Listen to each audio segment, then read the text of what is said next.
Lepo pozdravljene, spoštovane gledalke in cenjeni gledalci. Pred dnevi je luč sveta ugledala nova pesniška zbirka z naslovom, dokaj nenavadnim naslovom, Nariši nekaj name. Razlaga, da gre za povezavo med poezijo in likovnim ustvarjanjem, seveda ni prava. Avtorica knjige je v zbirko umestila pesmi, ki so nastajale v zadnjih 10 letih in so odsev njenih pogledov na sebe in na svet okoli nje. Liljana Homovec, lepo pozdravljeni v našem studiu. Lepo pozdravljen. Povejte nam, to pravzaprav ni vaša prva pesniška zbirka? Ne, to je moja tretja pesniška zbirka. Približno vsakih 10 let se rodi nova. Toliko časa izgleda potrebujem za tehten premislek in primerno sestavljanje besed v poezijo. 10 let ste rekli, pot od zbirke, od prve kitice verza pa do zbirke je seveda dolgo, pri tem sodeluje veliko ljudi. Pa začniva na koncu, na predstavitvi vaše pesniške zbirke. V Črnem Vrhu to je bil pravzaprav praznik, ne samo vaš osebni, tudi praznik šole, praznik kraja. Kako ste ga doživljali sami? Ja, jaz točno tako, kot ste rekli, sem ga doživljala kot en takle zelo lep, bogat, poetičen dogodek. Presenečena sem bila pravzaprav, da se je dogodka udeležilo toliko ljudi, ne samo iz kraja, tudi od zunaj so prišli. Mislim pa, da je vse skupaj posledica mojega dela kot učiteljica, da pač poznam sama veliko ljudi, da se tudi zunaj svojega poklica družim z različnimi ljudmi, ki me na nek način poznajo in vedo tudi, da se ukvarjam tudi s poezijo. Pri nastajanju zbirke ste sodelovali z urednikom Jožetom Janežem. Kakšno je bilo to sodelovanje? Poslala sem mu svoje gradivo v pregled in želela sem pridobiti mnenje o tem, kakšno je moje gradivo. No in v kratkem času mi je odgovoril, da so pesmi primerne za izdajo. Pravzaprav povedal mi je še kar nekaj drugih lepih besed na račun mojih pesmi. In to je bil začetek oblikovanja trenutne, najnovejše pesniške zbirke. V knjigi je natisnjen tudi njegovo spremno besedilo je natisnjeno. Če vam preberem par stavkov, kaj je Jože Janež zapisal. Tako pravi: Liljana Homovec je samosvoja osebnost in samosvoja pesnica, skromna, a tukaj tiha, a povedna, tradicionalna, a zmeraj nova. Njene knjige in njene pesmi je vedno vredno prijeti v roke, očarajo te s pomladno svežino, s prvim jutranjimi žarki, s pogledom, kako redek dar, nekam naprej v prijazno bodočnost. Drži. Podpišete tudi te misli? Podpišem te misli in te besede, ja. Gre za tretjo zbirko. Kako bi sami pogledali nazaj na prvo, na drugo, na to prehojeno pot? Najbrž se stvari spreminjajo. Seveda se spreminjajo, tako kot se spreminja človek v celoti, njegov pogled na svet, hkrati tudi na poezijo.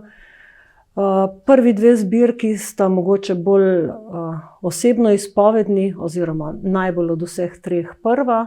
Medtem ko je ta trenutna v bistvu že raziskovanje poezije oziroma moči besede v izražanju občutij, mnenj, doživljanja sveta. Iskala sem nek nov način izražanja, nekaj, da bom stvari povedala drugače kot vsi ostali in kot sem jih jaz že kdajkoli doslej. Sami ste si zadali prav posebno nalogo, in sicer, da ste v vsaki pesmi, vsako besedo začeli z isto črko. S tem ste na nek način zelo zožili možnosti. Ja, se pravi, vse pesmi so napisane v aliteraciji. Torej, tako kot je naslov recimo na P, so tudi vse besede v pesmi začenjajo s črko P. S tem sem si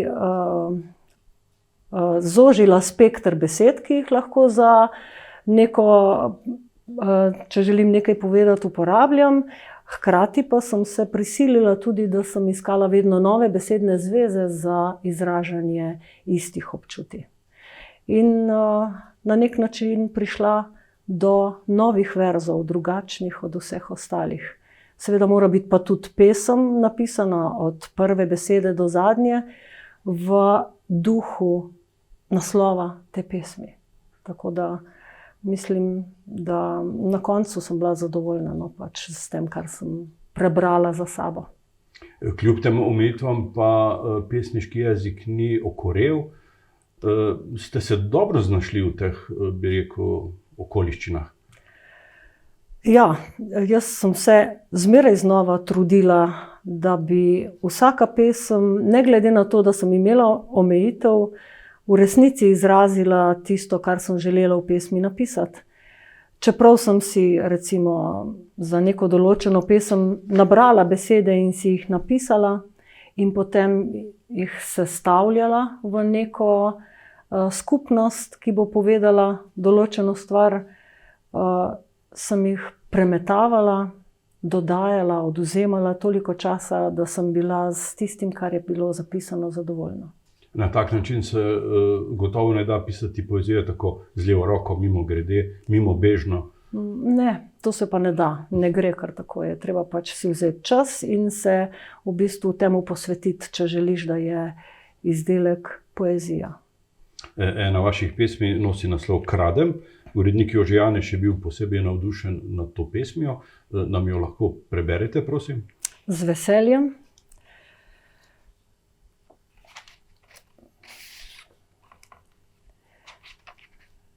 Kradem. Kradem kovaču kovance, kresnicam kresove. Kradem kosilnici koso, ključavnici ključ. Kradem kramarju kramo, klopotcu klopot. Kradem komaj kaj komu. Kradem kraj koncu.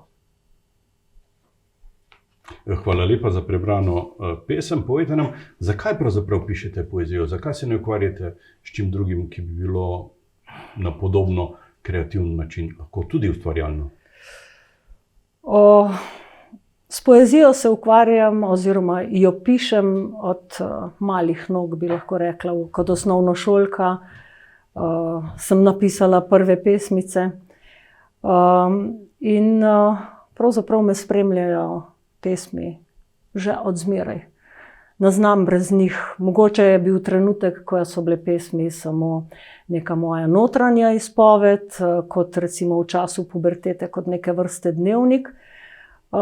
Kasneje so pa prerasle v nekaj drugega, v bistvu v ustvarjalno ukvarjanje z besedami. Najbrž nikoli ne bom odnehala, dokler bom lahko držala svinčnik v rokah. Pišete na roko torej? Ne. Ja, poezijo večinoma najprej napišem na roko, potem pa prepišem na računalnik, pa popravim še 15-krat in včasih si primislim tudi potem, ko je že objavljeno, se mi zdi, da bi se dalo napisati boljše, kot je bilo tisti trenutek objavljeno. Pišete kdaj tudi prozo, črtice, zgodbe, roman? Ja, obstajajo želje. Ampak trenutne razmere in ukvarjanje s 1001 drugo stvarjo ne dopuščajo, ker za poezijo, za vsako pesem posebej je potrebno manj časa. Lahko se pač usedeš, zbereš, rabiš 1 uro, da pesem oblikuješ v osnovi, medtem ko če bi želela napisati neko daljše prozno delo, bi morala se v te misli poglobiti za veliko več časa. Zaenkrat je še toliko dejavnikov zunanjih, ki mi ne dopuščajo take zbranosti. Bodimo optimistični in pustimo se presenetiti. Naprimer. Zanimiva je tudi ta vaša povezava poezije z glasbo. Črni vrh je znan po tem, da je to kraj vas z največjim številom pevskih zborov v občini. In tudi nekaj vaših skladb so že uglasbili priznani skladatelji. Ja. Povejte nam ta del zgodbe. V glavnem, kot ste rekli, v Črnem vrhu pravzaprav vsak prebivalec poje v najmanj enem pevskem zboru. No in jaz sem svoje petje začela seveda v osnovni šoli v pevskem zboru, takoj po koncu pa sem se vključila v dekliški pevski zbor, takratni dekliški pevski zbor, ki ga je vodil Ivan Rijavec, priznani zborovodja na našem področju. Vedno mi je bilo petje blizu, glasba blizu, morda če bi imela kakšne druge možnosti, bi to željo po glasbi udejanjila na kakšen drug način, tako pa je pač moja želja po glasbi se udejanjila pri petju v pevskem zboru. In tudi danes še zmeraj pojem v tem zboru. In prav za ženski zbor so uglasbene tri moje pesmi. Tudi izvajale smo jih že z ženskim pevskim zborom. V glavnem izgleda, da poleg znanosti, ki je poklicno z mano, rabim tudi umetniški vidik svojega bivanja, ta se pa preko poezije in glasbe, pa mogoče še česa, izraža. Povejva še to, da je bila na predstavitvi zbirke v Črnem vrhu predstavljena tudi odpeta pravzaprav šolska himna. Besedilo za to ste prispevali sami, glasbo pa priznani skladatelj Makor. Ja.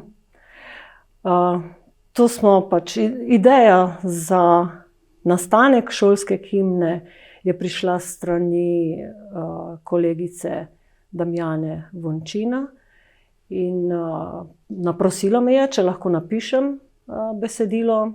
Dala mi je nekaj napotkov za ustvarjanje. Predvsem je bila želja, da naj bo himna motivacijska, s pogledom v prihodnost. No in pravijo, da sem kar dobro zadela vsa navodila. Kako pa je bilo sodelovati s skladateljem? Ste morali kaj popravljati?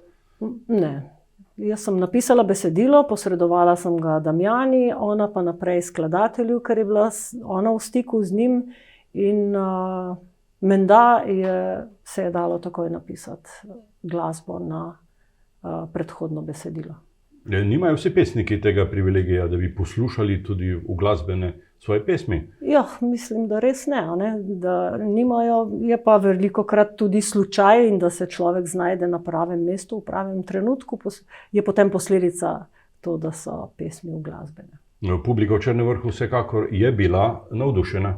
Ja, mislim, da ja. In vi zadovoljni? Jaz tudi zadovoljna in ponosna na to, da je pač pesem uglasbena in da jo otroci pojejo. In da jo imajo celo radi, pravijo, da jim je všeč. Kasneje vas prosim še, če nam boste to besedilo prebrali. Še prej pa povejva nekaj vaših osebnih podatkov. Ste letnik 60, stanujete v Predgrižah pri Črnem vrhu, tam ste tudi odrasli. Zanimiv se mi je zdel podatek, da je na vas na nek način posebej vplival stari ata, oče Filip, ki je med prvo vojno izgubil nogo, se težko prebijal v kasnejša desetletja skozi življenje, a kljub vsemu ostaja optimist. Se je kaj tega tudi preneslo na vas?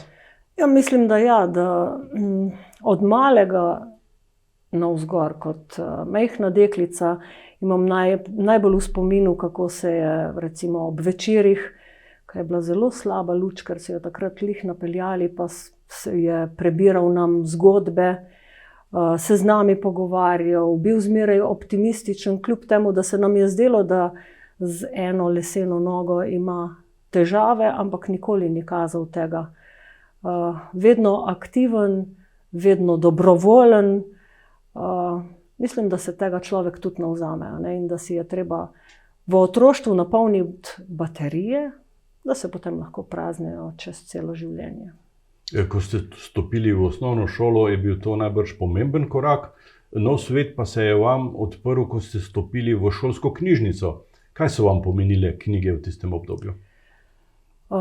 Ja, knjige so bile takrat moje največje prijateljice. Jaz vem, da sem prebrala praktično vse, kar je bilo takrat v knjižnici.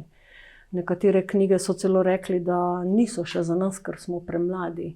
Takrat je bila to gimnazika, danes bi se nam smejali, recimo vrstniki, stari toliko, kot sem bila jaz takrat. Vse sem prebrala, kar se je dalo prebrati. In to z velikim zadovoljstvom in veseljem. Knjige so vam odpirale svet. Tako je. Takrat ni bilo ne televizije, ne ostalih možnosti, da vidiš, kakšen je svet. Skozi knjige in prebiranje, se pravi, z besedami smo prišli do slika. Ne? Predstavljali smo si, kakšen je svet. Po gimnaziji ste odšli v Ljubljano na študij na takratno pedagoško akademijo, kjer ste diplomirali na smeri kemija, biologija in postali predmetna učiteljica kemije in biologije. Drži? Drži, pravilni podatki. Prva zaposlitev v Vipavi, kasneje v Solkanu, nekaj let v Ajdovščini in zadnjih 30 let v Črnem Vrhu nad Idrijo. Torej ste učiteljica vpeta v ta šolski prostor. Ja, želela sem si priti v Črni Vrh. Še ko sem učila na ostalih šolah, pa ne, da mi je bilo tam slabo. Dobro sem se počutila kot učiteljica tudi na vseh prejšnjih šolah, ampak ko sem prišla v šolo v Črnem Vrhu, sem se vedno počutila doma, kot da bi prišla v svoj dom, se mi je zdelo. Tako da so se mi izpolnile želje, ko sem prišla učiti v Črni Vrh. Veliko otrok, veliko generacij učencev, učenk je šlo skozi, kot se reče, vaše roke. Ne? Ja, veliko. Kaj spem, računajte, koliko jih pride na 30 let, to je res kar nekaj generacij. Vsaka 4 leta pravzaprav se zamenjajo vsi, ki jih ima učitelj pred seboj praktično. Pomembno sled na šoli ste pustili na področju raziskovanja. Bili ste mentorica mladim raziskovalcem in kar nekaj nalog je imelo odmev tudi v širšem slovenskem prostoru. Ja, raziskovanje je ena taka, je po moje tudi značilnost človeka. Ne? Iskati vedno nove stvari in jih med sabo povezovati, posebej pa, če se gre za domači kraj. Ne? In tukaj sem jaz preko svojih učencev nekako tudi svojo željo po raziskovanju udejanjala. Naredili smo, računam, da nisem pa še dokončno preštela, ampak mislim, da več kot 15 raziskovalnih nalog. Tudi na tekmovanjih smo se uveljavljali, na državnih tekmovanjih in mislim, da smo lahko s tem zadovoljni. Moram še narediti nekako inventuro vsega tega dela, preden se poslovim od poučevanja. Ja, posebej opazen je bil projekt v povezavi s čipko pred 9 leti. Ta projekt ste pripravili v sodelovanju z Barbaro Petkovšek, Anko Jamšek in Natalijo Komjanec. Kaj vas je vodilo pri tem projektu?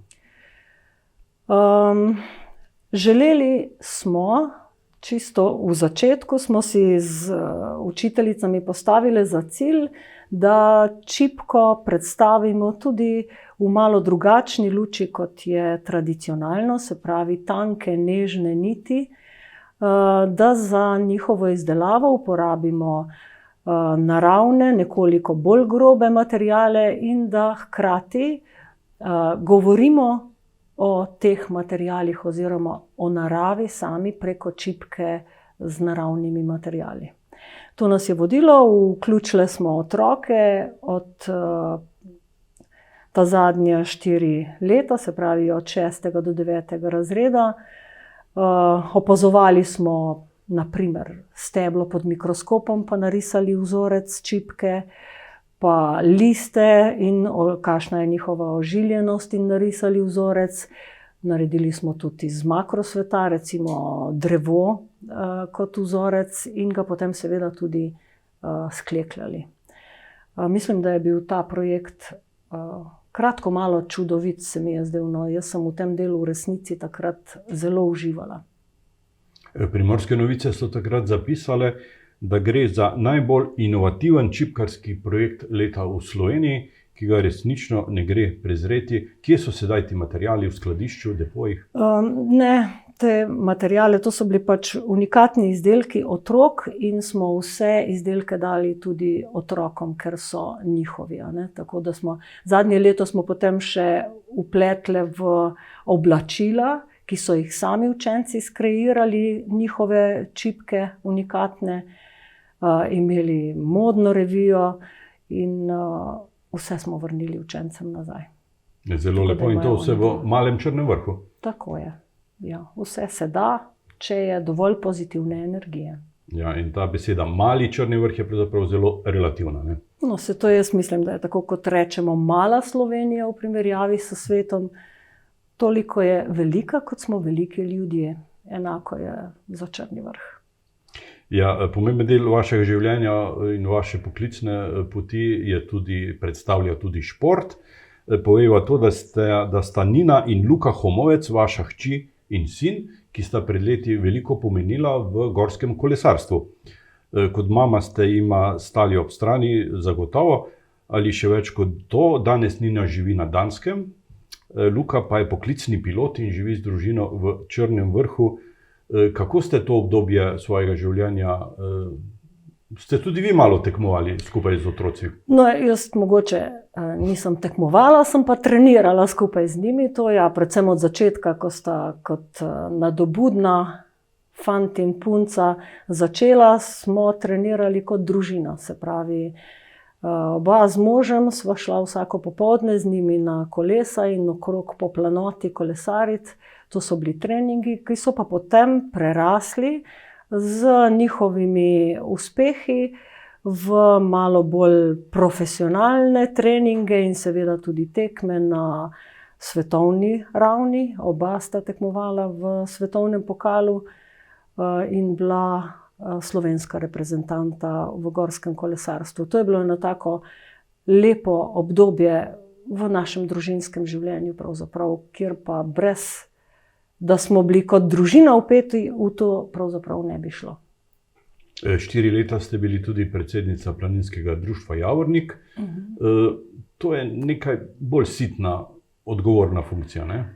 Ja, to je pač funkcija nujna za obstoj nekega planinskega društva. V takem majhnem kraju, kot je Črni vrh, se pravzaprav stvari zelo prepletajo. Mi smo kot družina bili vpeti v gorsko kolesarstvo, to je šport, kamor spada mogoče tudi planinstvo, tudi hodili smo na pohode, družili se z nekim krogom ljudi, ki so skušali oživiti kočo na Javorniku in hkrati ustanovili planinsko društvo. In tako kot je prišla v bistvu vrsta tudi na mene, da prevzamem vlogo predsednice Planinskega društva in sem to funkcijo opravljala 4 leta. To je v resnici malo bolj politično-administrativna funkcija, ampak za delovanje nekega društva v kraju je nujna. Nekaj manj športa, pa nekaj več skrbi. Ja, tako je, recimo se reče temu. Že na začetku smo govorili o tej vaši himni, šolski himni, ki je napisana, uglasbena pravzaprav na besedilo vaše pesmi. Nam lahko, prosim, preberete to besedilo? Bom tudi to prebrala z veseljem. Verjamemo v sanje. Od septembra pa do maja, tu smo, preden sonce vzhaja. Mi verjamemo v sanje, znanje nas popelje vanje. Vse poti so raziskave, slabe, dobre, vse so prave. Družiti se, rad imeti, radost nam je to početi. Ko med dežjem sonce sije, mavrica naš svet ovije. Konec mavrice je sreča, ki z delitvijo se veča. Liljana Homovec, hvala za te prebrane verze vaše pesmi, hvala za vašo pesniško biro, ki jo delite z nami. In seveda posebej hvala za to vašo zadnjo knjigo, ki je izšla pred nekaj tedni in je na voljo bralcem, da se vanjo potopijo. Želim vam še obilo pesniškega navdiha in seveda hvala za ta pogovor in za obisk v našem studiu. Hvala za povabilo, hvala za možnost, da se predstavim in vabim vse ljubitelje besede, da vzamejo v roke tudi mojo knjigo. In jo seveda berejo. In jo seveda berejo. Vam, spoštovani gledalke in gledalci, pa hvala za pozornost in za ogled te oddaje ter seveda srečno.